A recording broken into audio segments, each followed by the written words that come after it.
Hello everyone, I'm Renu. Today let's think about shape, understanding your shape. God designed each of us so there would be no duplication in the world.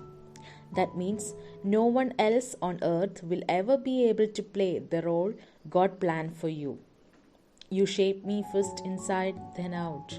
You formed me in my mother's womb. Psalm chapter 139, verses 13.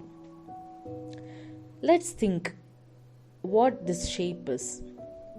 Shape is applying your abilities.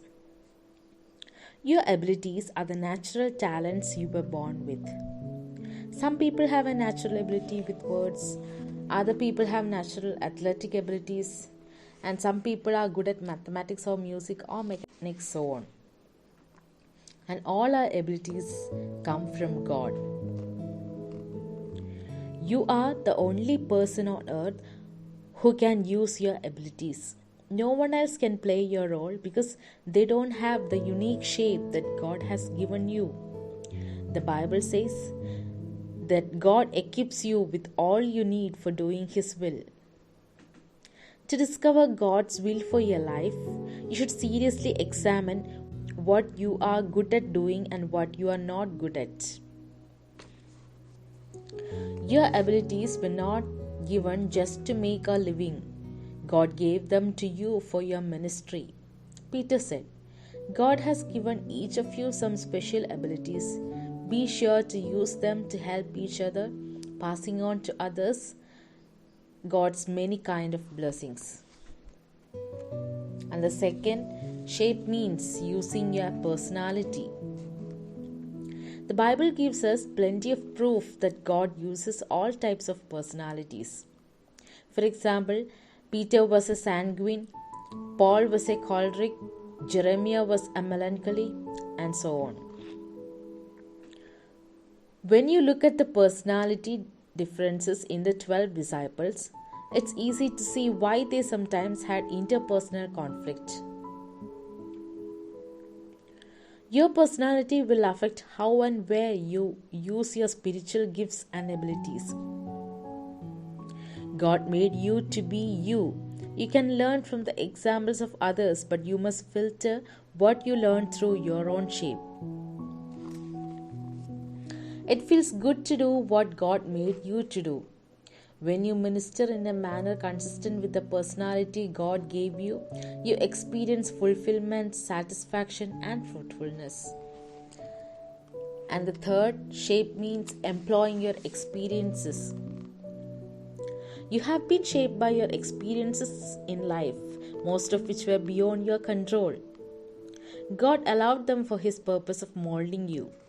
And you should examine 6 kinds of experiences. And first experience is family experiences. What did you learn growing up in your family? And the second, educational experiences. What were your favorite subjects in school? Third, vocational experiences. What jobs have you been most effective in and enjoyed most? Fourth, spiritual experiences. What have been your most meaningful times with God? First is family experience. Second is educational experience. Third, vocational experience. Fourth, spiritual experience. Fifth, ministry experience. And sixth, painful experience. And the last painful experience is that God uses the most to prepare you for your ministry. God intentionally allows you to go through painful experiences to equip you for ministry to others. The Bible says He comforts us in all our troubles so that we can comfort others. When others are troubled, we will be able to give them the same comfort God has given us. For God to use your painful experiences, you must be willing to share them. You have to stop covering them up, and you must honestly admit your faults, failures, and fears. Doing this will probably be your most effective ministry. People are always more encouraged when we share how God's grace helped us in weakness than when we brag about our strengths. Using your shape is the secret of both fruitfulness and fulfillment in ministry. You will be more effective when you use your spiritual gifts and abilities in the area of your heart's desire and in a way that best expresses your personality and experiences. The better the fit, the more successful you will be. Nobody else can be me. Thank you.